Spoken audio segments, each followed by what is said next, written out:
Bom dia, pessoal. Meu nome é Carlos Henrique Oliva, eu sou médico psiquiatra e hoje eu gostaria de falar com você sobre transtorno bipolar.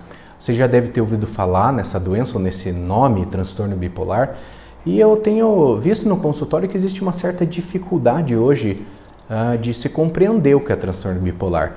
As pessoas elas têm acreditado que o transtorno bipolar é meramente uma pessoa, de temperamento forte, uma pessoa muito intensa, ou seja, aquela pessoa que está muito feliz, mas daqui a pouco acontece alguma coisa que a frustra e ela fica muito decepcionada e muito irritada, e não é isso. Na realidade, isso é apenas o temperamento da pessoa, que ainda que seja difícil, disfuncional, ou que precise ou seja razoável uma abordagem para melhorar a qualidade de vida, não é exatamente uma doença. É diferente. O transtorno bipolar é uma doença grave. E quando eu falo grave, eu estou me referindo a três grandes marcadores da doença. Uma é a questão da cronicidade. Então é uma doença que de fato precisa de tratamento o resto da vida, sua grande maioria das vezes, tratamento para o resto da vida para evitar que os sintomas retornem. Outra questão da gravidade é de fato a capacidade que a doença tem, uma vez não tratada, de prejudicar gravemente a sua capacidade funcional, interferir muito na vida da pessoa. E a terceira grande situação de gravidade é que quando a pessoa está doente, em alguns períodos, em alguns momentos, ela pode realmente se expor a riscos, porque ela realmente perde a sua capacidade de julgar adequadamente e de escolher de uma maneira consciente o que é melhor para ela. O transtorno bipolar é uma doença que começa por volta ali dos entre 15 e 25 anos de idade, e normalmente o início dela é com um quadro depressivo. Então a pessoa ela está deprimida, mas ela tem alguns marcadores característicos, sendo que alguns deles seriam principalmente ser uma depressão muito grave. Então pode ser muito grave porque a pessoa ela realmente fica na cama, ela não quer falar com ninguém, dias, semanas, meses seguidos.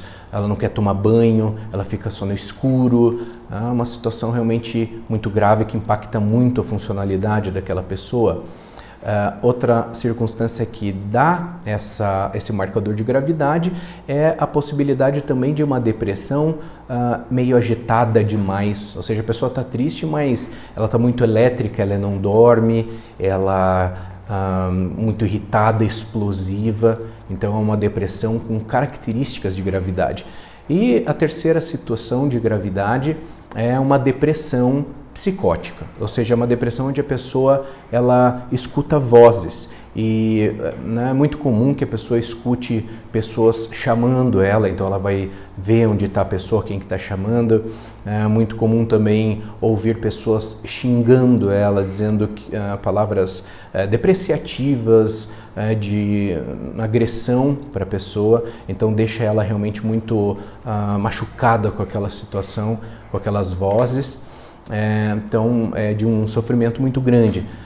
Também uma depressão psicótica pode se apresentar por delírios. Delírios são aquelas crenças irreais, aquelas crenças que não são razoáveis e que normalmente, no caso da depressão, estão relacionadas a uma crença de destruição, de que tudo vai acabar. Existe inclusive uma síndrome que a gente chama de síndrome de Cotard, que é uma síndrome onde a pessoa está deprimida e a depressão dela, o conteúdo delirante daquela depressão psicótica é que o organismo dela não está funcionando bem, está apodrecendo, está parando de funcionar, ou seja, a pessoa diz, olha, meu coração não está batendo mais, quer dizer, um delírio bem doloroso, bem desgastante e que muitas vezes pode acontecer no transtorno bipolar.